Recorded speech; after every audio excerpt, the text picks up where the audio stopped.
বন্ধুরা, আজকে আপনাদের নিয়ে যাব লোকশিল্প জাদুঘরে। দেশের ঐতিহ্যকে সবার সামনে তুলে ধরাই এর মূল লক্ষ্য।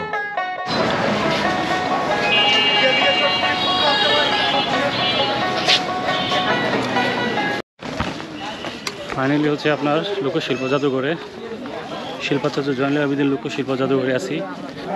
তো এই হচ্ছে টোটাল ভিডিও।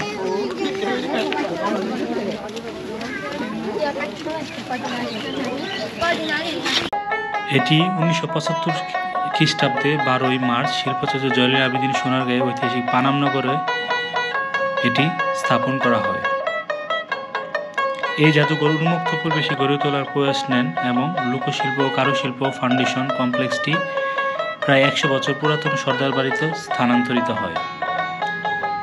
এখানে স্থান পেয়েছে বাংলাদেশের অবহেলিত গ্রাম বাংলার নিরক্ষর শিল্পীদের হস্তশিল্প।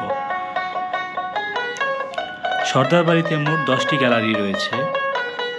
গ্যালারিগুলোতে কাঠ খোদাই, কারুশিল্প, পটচিত্র ও মুখোশ, আদিবাসী জীবনভিত্তিক নিদর্শন, গ্রামীণ লোকজীবনের পরিবেশ, বিভিন্ন বাদ্যযন্ত্র, পোড়ামাটির নিদর্শন।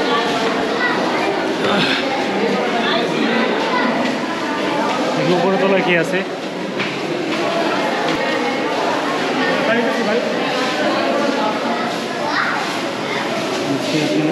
পালকি পালকি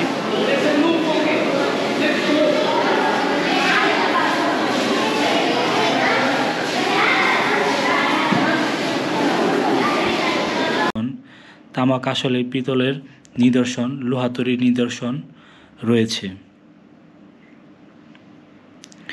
বিভিন্ন রকমের বৃক্ষ, মনোরম লেকের মাঝে ঘুরে বেড়ানোর জন্য নৌবিহার, মৎস্য শিকারের জন্য সুব্যবস্থা রয়েছে এই লোকশিল্প জাদুঘরে।